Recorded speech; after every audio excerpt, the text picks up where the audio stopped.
로마서 5장 6절에서 11절 말씀. 우리가 아직 연약할 때에 기약대로 그리스도께서 경건하지 않은 자를 위하여 죽으셨도다.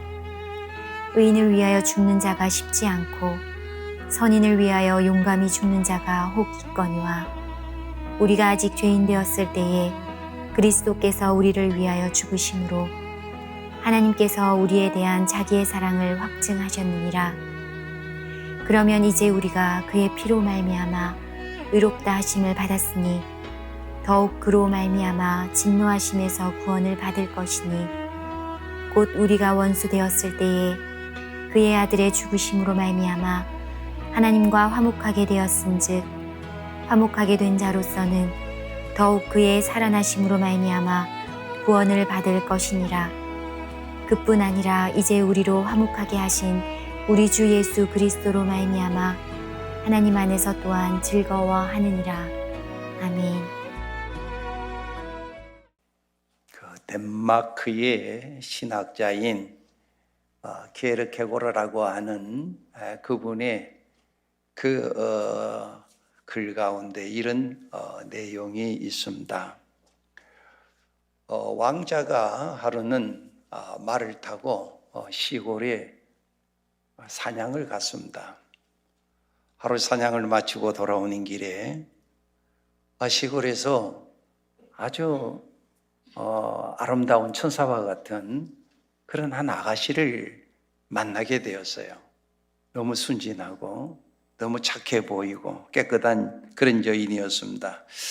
그 왕궁에 들어와서도 그 여인의 그 모습이 자꾸 눈에 어른거리고 잊지를 못해요. 하루가 지나고 이틀이 지나고 계속 지났는데도 그 여인이 그 내리에서 사라지지가 않습니다. 깊은 고민에 그가 빠지게 되었습니다. 어떻게 하면은 그 여인에게 내 사랑의 진실을 전할 수 있을까? 이게 첫 번째 고민이에요. 내가 지금 그 여인을 사랑하는 이 사랑의 마음을 어떻게 전할 수 있을까? 이게 첫 번째 고민이에요. 두 번째는 신분의 차이죠. 자기는 왕자고 그리고 그 아가씨는 평민이에요. 이 신분의 격차가 엄청납니다. 그래서 그는 생각합니다. 신분의 격차는 상관이 없다는 것을 어떻게 하면 그 아가씨에게 알릴 수가 있을까? 배우고 못 배우고 가난하고 부하고의 문제가 안 됩니다. 사랑은 그 모든 것 위에 있다는 것을 알려줘야 되는데 내가 왕자라고 하는 것을 알게 되면 그 사랑이 참 이루어지기가 쉽지 않거든요. 거기에 대한 두 번째의 고민이고, 그다음에 세 번째로는 잘 되고 못 되고 행복하고 불행하고 그게 문제가 아닙니다. 무슨 문제든지 그 책임을 바로 내가 모든 것을 져야 된다라는 것을 이걸 또 어떻게 내가 설명을 할 수 있을까? 이게 세 번째 고민이에요. 그다음에 네 번째는 어떻게 하면 그녀도 내가 저를 사랑하는 것처럼 그녀도 나를 사랑할 수 있을까? 내 사랑을 받아들이게 하고 저도 나를 사랑하게 할 수 있을까? 이렇게 깊은 고민에 빠졌습니다. 연구도 해봤습니다. 주위에 많은 사람들로부터 얘기도 듣습니다. 그 왕자는 많은 고민 끝에 이런 결론을 얻었습니다. 그가 왕궁에서 입고 있던 그 화려한 옷을 벗어버리고 그녀가 살고 있는 시골 그 마을로 가서 조그마한 방을 하나 얻어서 새를 얻어서 거기에 목수가 되었습니다. 그 목수의 일을 하면서 가난한 사람들의 풍습을 배우고 언어를 배우고 그들과 깊이 사귀었습니다. 그 순박한 생활 속에 엄청난 행복이 있다고 하는 것을 배우게 됩니다. 동네 사람들하고 부지런하게 사귀었습니다. 사귀다 보니까 마침내 그 아가씨하고도 이렇게 만남을 갖게 되고 또 그렇게 사귀게 되었습니다. 어느 정도 시간이 지난 다음에 그 아가씨에게 고백을 합니다. 내가 당신을 사랑하기 때문에 이렇듯 모든 넋을 버리고 당신을 찾아왔노라고.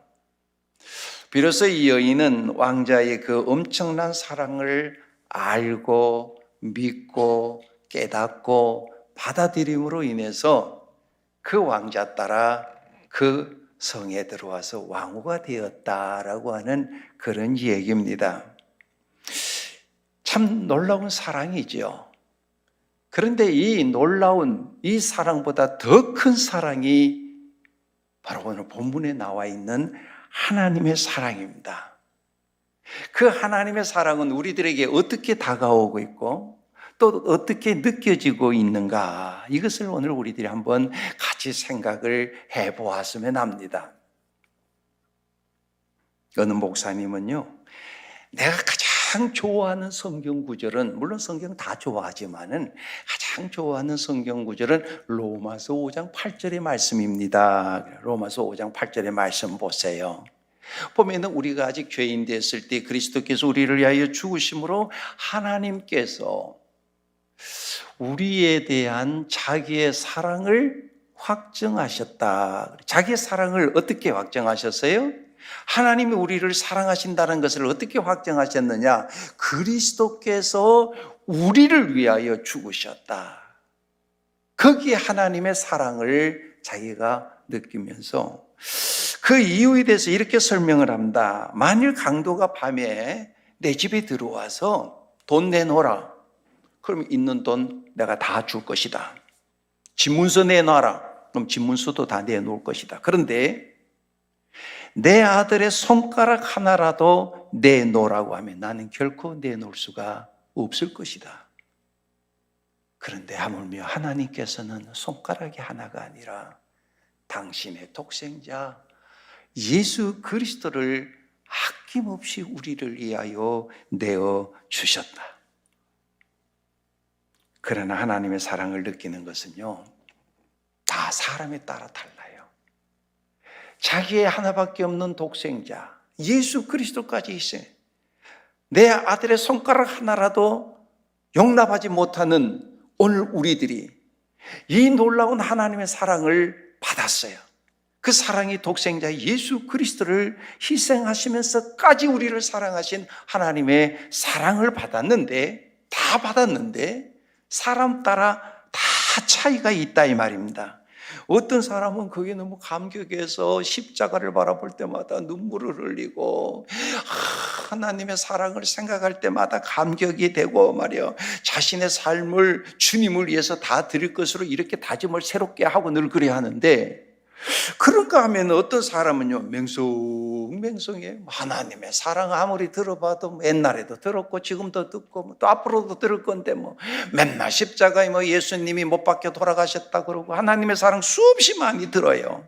그런데 그 사랑이 어떤 사랑인데 저렇게 눈물을 흘려가면서 말이지, 저렇게 주님을 이해가 안 간다 이 말이야. 자기는 내 이성적에 이제 사로잡히게 되면은 그게 믿을 수가 없다는 거죠. 그렇다면은 언제 그 사랑을 느끼게 되느냐? 그 사랑을 언제 느끼냐면 그 사람이 잘났든 못났든, 많이 배웠든 적게 배웠든, 많이 가졌든 적게 가졌든 간에 하나님께서 나를 위해서 무엇인가를 했다라는 걸 내가 깨닫게 될 때 바로 거기에 하나님의 사랑을 느끼게 되는, 깨달음이 없으면은 하나님의 무한한 사랑을 우리들이 받았다 하더라도 거기는 감격이 없어요. 감사가 없어요. 하나님의 사랑이 그런 거 나에게 와 닿지를 않습니다. 그래서 마치 나이가 들면서 부모님의 은혜를 깨닫는 것과 같은 거예요. 이전에는 몰랐어요. 어른들이 뭐들 하는 말이 모양이다. 그런데 내가 이제 장성해서 시집가고 장계 가서 애를 낳고 애를 키우다 보니까 부모님의 사랑을 그때 이제 느끼게 되더라는 거예요. 나도 어렸을 때 갓난아기 때 저렇게 나 하나 키우기 위해서 부모님이 밤잠도 제대로 못 주무시고, 입고 싶은 옷도 제대로 사입지 못하시고, 먹고 싶은 것도 제대로 먹지 못하고 제대로 쓰지도 못하고 나를 위해서 이렇게 고생을 하셨구나. 그런데 대부분의 그 사랑을 어떻게 깨달아? 그 후회를 해. 빨리 깨달으면 좋은데 언제? 심지어는 부모님이 돌아가셔서 장례식 할 때 하염없이 눈물을 흘리면서 그때 깨닫는 사람도 있고 좀 더 일찍 깨닫는 사람도 있고, 그 차이일 뿐이지 어려서 오늘 우리들이 장성하기까지는 부모님의 놀라운 사랑을 우리가 다 받았다 이 말이야. 마찬가지로 우리가 예수를 믿는 하나님의 사람들이라고 한다면은 깨닫고 깨닫지 못할 뿐이지 다 하나님의 사랑을 받는다. 그래서 오늘 하나님의 사랑을 세 가지 측면으로 성경에 보니까 나와 있어요. 하나님께서 우리를 사랑하신다. 어떻게 나타내었느냐? 첫 번째 보니까 우리가 연약할 때에 하나님께서 당신의 사랑을 우리에게 나타내셨다. 그래. 자, 6절에 있는 말씀 우리 한번 같이 읽어보겠습니다. 같이 읽겠습니다. 시작. 우리가 아직 연약할 때에 계약대로 그리스도께서 경건하지 않는 자를 위하여 죽으셨도다. 아멘. 여기 연약할 때 이 단어의 원래 뜻은 내가 불신앙 가운데 있을 때, 내가 육체의 정욕을 따라 살아갔을 때, 세상 따라 살아갔을 때, 그러니까 연약하다는 말의 그 순수한 뜻은 전혀 힘이 없다, 능력이 없다, 무능하다, 뭐 그런 뜻입니다. 그러니까는 하나님이 나를 사랑해 주실 때는 내가 무능할 때, 아무런 힘이 없을 때 나를 사랑해 주셨다는 거 생각해 보세요. 우리에게 무슨 힘이 있었습니까? 우리가 무슨 힘으로 죄의 문제를 해결할 수 있었겠습니까? 아니, 우리가 무슨 능력으로 죄의 자리에서 벗어나서 구원을 이룰 수가 있습니까? 아무런 힘이 없습니다. 전적으로 무능한 사람들입니다.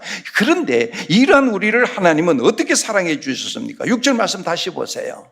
우리가 아직 연약할 때에 기약대로 그리스도께서 경건하지 않는 자를 위하여 죽으셨다. 나 경건하지 않았어 이전에. 나 세상 따라 산 사람이야. 육체 정욕을 따라 산 사람이야. 나 불신앙 가운데 있었던 사람이야. 그런데 하나님께서 그때에도 나를 사랑하셨다. 내가 성장하지 않았을 때에, 또한 내가 하나님의 사랑을 알아듣지도 못하고 깨닫지도 못한 그때에 하나님이 나를 사랑해 주셨다. 대부분의 사람들이 언제 하나님의 사랑을 받았다고 생각합니까? 그건 뭐 예수 믿은 다음부터 내가 하나님의 사랑을 받았다고 생각하기가 쉽습니다. 그래서 어떤 분에게 세례 받으셔야죠. 세례 받으세요. 나는 아직 멀어서. 나 아직 그만한 수준이 되지를 못해. 내 나중에 좀 더 수준이 좀 되면, 그리고 하나님에 대해서 내가 좀 더 알게 되면 그때 내 세례 받을게요. 그 사람은요, 죽을 때까지 세례 못 받아요. 그 하나님의 사랑을 어떻게 다 알 수 있겠어요? 하나님의 사랑은요, 우리들이 내가 신앙생활을 온다 해가지고 오래 한다고 그래가지고 다 아는 것은 아닙니다. 어느 정도 수준이 올라간 다음 이만하면 됐다 싶을 그때 열심히 믿다가 세례를 받겠다는 거예요. 그 이유는 어느 정도 수준에 도달해야만이 내가 하나님의 사랑을 받는다라고 잘못 생각하고 있기 때문에 그렇습니다. 이건 잘못된 생각입니다. 우리 수준이 올라가면 어디까지 올라가겠어요? 아니, 하나님을 알면 얼마나 여러분 하나님을 알겠어요? 우리에게 나타난 하나님의 사랑은요, 우리가 그리스도를 믿고 구주로 영접할 그때부터가 아니라 훨씬 이전부터 우리가 언제 불신자인데 세상 따라 살 때, 육체의 정욕을 따라 살 때 알지도 못했어. 그 하나님을 알지도 못하고 믿기도 전에 우리들이 벌써 하나님의 사랑을 받았다는. 자, 바울 보세요. 다메섹 도상에서 예수 믿는 사람 막 잡아 죽이고 예수 믿는 사람 잡아다 막 감옥에다 집어넣고 막 그랬지 않습니까? 그러다 다메섹 도상에서 예수님 만나서 그가 주님의 부름을 받았죠. 그러면 바울이 언제부터 주님의 사랑을 받았어요? 여기서부터 사랑을 받았습니까? 아닙니다. 성경을 보면은요, 바울이 자기가 고백을 해요. 자기는 태어나기 전부터 하나님의 사랑을 받았다. 그렇게 고백을 해요. 여러분 가만히 생각해 보세요. 자, 스데반 집사가 순교할 때, 스데반 집사가 사도행전 7장에 보면은 마지막에 이제 스데반 집사 설교가 나오잖아요. 설교를 하니까 어떻게 주위에 있는 사람들이 막 돌을 들어가지고 막 그 스데반 집사가 무릎을 꿇고 하나님을 향하여 마지막 기도를 드리는 모습이 사도행전 7장에 나와요. 그때 증인이 누구였어요? 사울이었어요. 거기다가 옷을 갖다 벗어 던지고요. 그리고요, 박수치고 있는 사람이 사울이었단 말이에요. 자, 그러면은 우리가 인간적으로 생각해 볼 때 그때 막 하나님 벼락을 내리셔가지고 말이에요. 저런 놈 죽여버려야 돼. 그래가지고 벼락 내려가지고 죽여버려. 그러면은 인생 끝장났을 겁니다. 그런데 하나님이 봐주신 거예요. 놀라운 사랑이죠. 그가 전혀 하나님의 사랑을 모를 때에도 하나님은 사랑하셨습니다. 더 나아가서 우리도 경건하지 못했습니다. 하나님을 떠나서 살았습니다. 하나님 밖에서 멀리 있던 사람이었습니다. 오늘 우리들은 하나님을 영화롭게 하지도 못했습니다. 하나님 앞에 감사하지도 못했습니다. 오히려 우리의 생각은 허망해졌습니다. 그런데 썩지 아니하는 하나님의 영광을 썩어질 사랑과 금수와 버러지 형상의 우상으로 바꿔버렸습니다. 주고 마땅한 우리들이었습니다. 이렇게 경건하지 못한 우리들이지만은 이런 우리들을 향한 하나님의 반응은 무엇입니까? 로마서 3장 16절에 말씀하고 있죠. 하나님이 세상을 이처럼 사랑하사, 이처럼 그 사랑이라고 하는 게 어떻게 해요? 불순종, 육체의 정욕을 따라 세상 따라 사는 바로 그런 자까지도 사랑하시는 주님의 사랑. 그래서 우리 주님께서는 바로 그런 자를 위해서 십자가에 못 박혀 돌아가셨다. 하나밖에 없는 외아들을 경건치 못한 우리를 위해 보내주셔서, 그래서 하나님이 정하신 때의 기약대로 우리를 살리기 위해서 그리스도께서 대신 십자가를 지고 돌아가신 거예요. 얼마나 놀라운 사랑이십니까?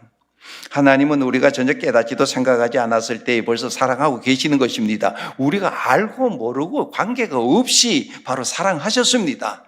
단지 깨달은 것이 오늘일 뿐입니다. 오늘 내가 깨달았기 때문에 하나님이 나를 사랑하는 모이다. 여러분, 하나님이 나를 사랑하는 것은 우리들이 연약할 때에, 불신앙 가운데 있을 때에, 아직 주를 믿지 아니할 때에, 세상에 정욕 따라 살았던 우리들의 삶이었을 때, 그때 벌써 하나님은 우리를 사랑하셨다는 거예요. 다시 말씀드리지만은 하나님의 은혜와 사랑을 얼마나 깨닫고 그 은혜에 감격하느냐에 따라서 사랑이 결정되어지는 것이 아니에요.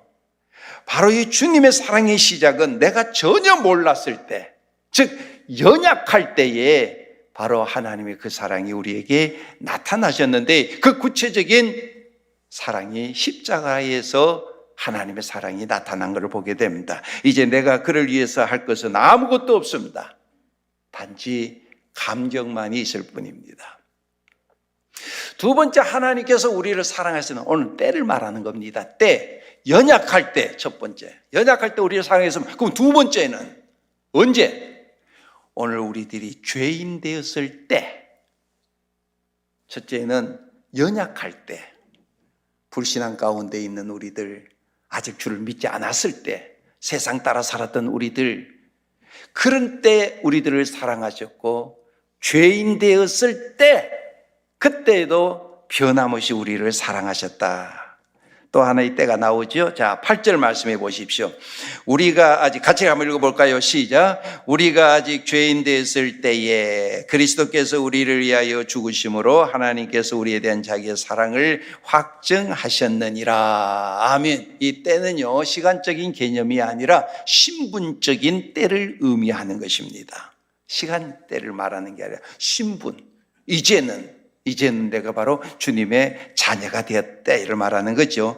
즉 하나님께서 우리를 의인이어서 사랑하신 것이 아니라 아직 죄인 되었을 때에 사랑을 하셨다는 거예요. 그 6절 말씀은요, 전적인 무능력을 나타낸 거라고 한다면 8절은 전적인 타락, 부패를 의미하는 것입니다. 예수님께서는 의인을 위해서 십자가에 돌아가시질 않았습니다. 죄인을 위해서 십자가에 돌아가셨습니다. 우리는 의인도 아니고 선인도 아닙니다. 죄인입니다. 우리의 목구멍은 열린 무덤이요, 혀로는 속임을 베풀었습니다.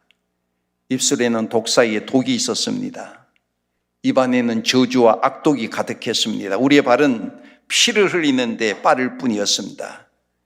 여러분, 의인을 위하여 죽는 것도 쉽지 않습니다. 그러나 예수님은 우리가 아직 죄인 됐을 때 우리를 위하여 죽으셨습니다. 누구를 위하여 죽은 겁니까?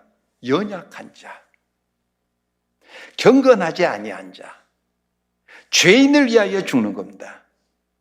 이와 같이 죄인이었던 우리를 위해서 그리스도께서 죽으심으로 하나님은 우리에 대한 자기의 사랑을 확정하셨습니다. 내가 너를 얼마나 사랑하는 줄 아니?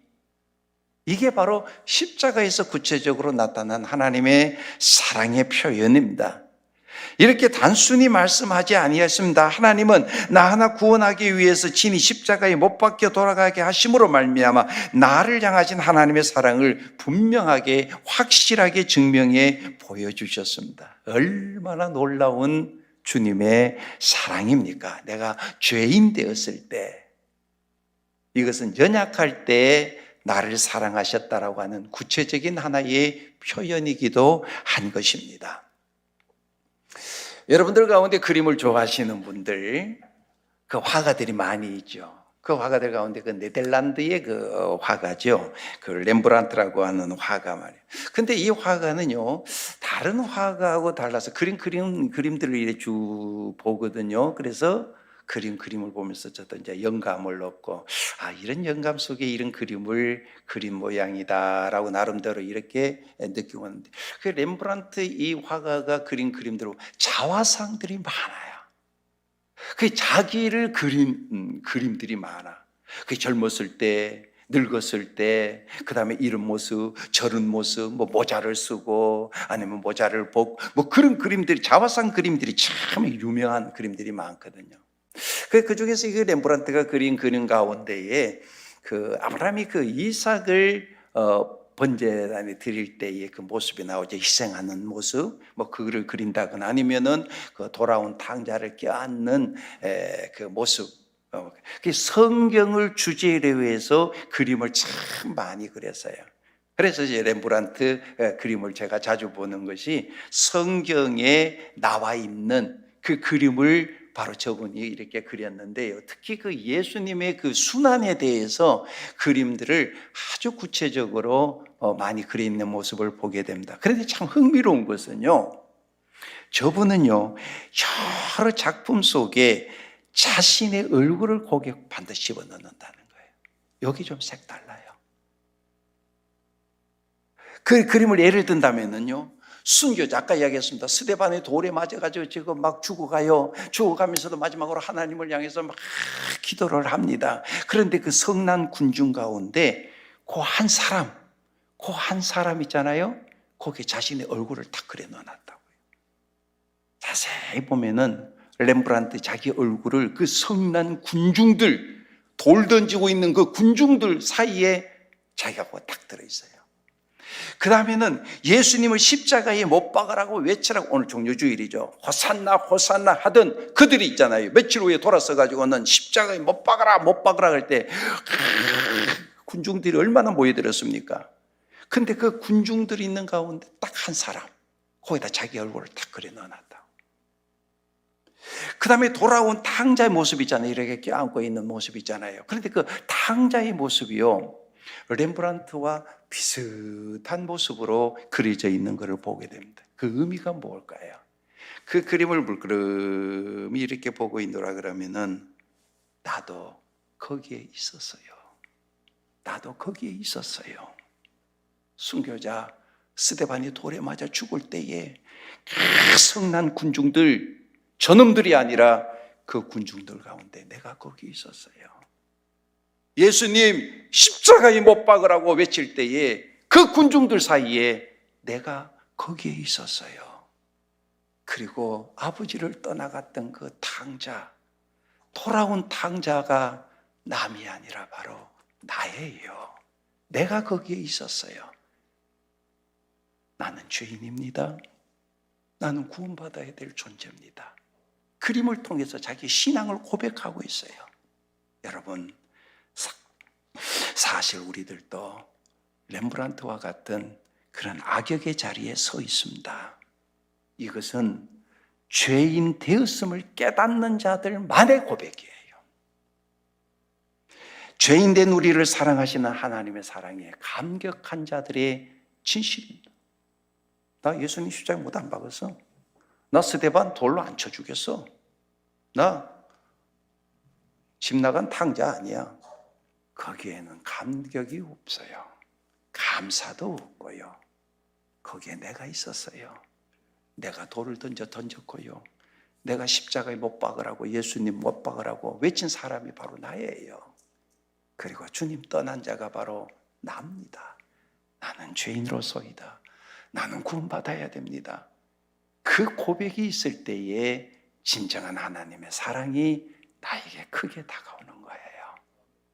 내가 죄인이었을 때에 주님은 변함없이 나를 사랑하셨다. 그 다음에 세 번째 보니까 어떤 때에 하나님과 원수가 되었을 때에 그 사랑을 나타내셨다 증가하고 있습니다. 자, 10절에 있는 말씀 같이 읽습니다.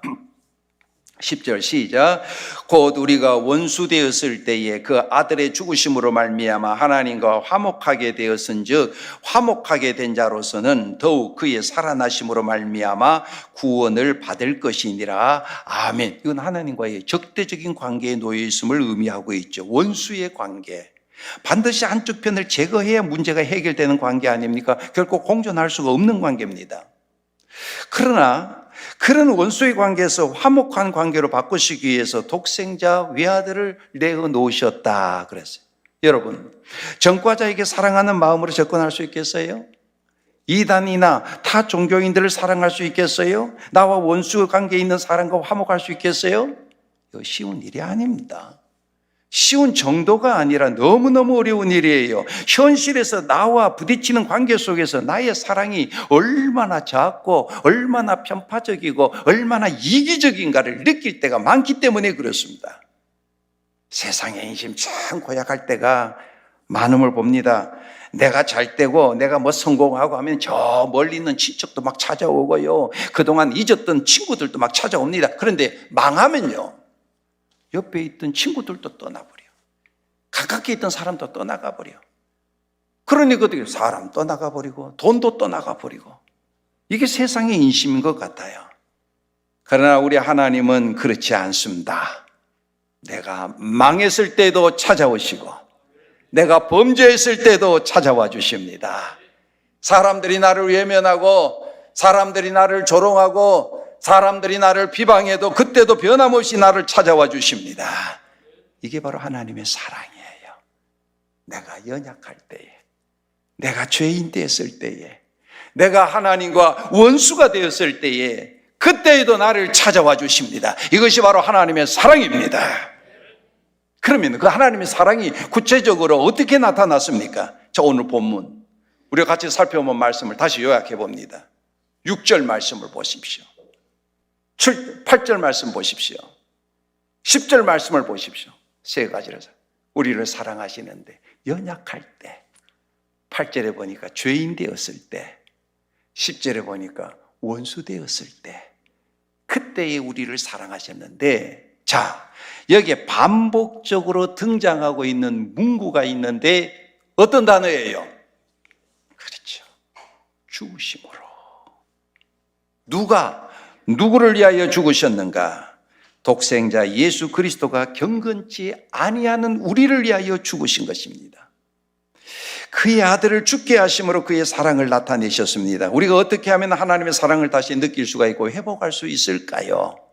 오늘 본문은 놀라운 하나님의 사랑 세 가지를 설명해 주고 있습니다.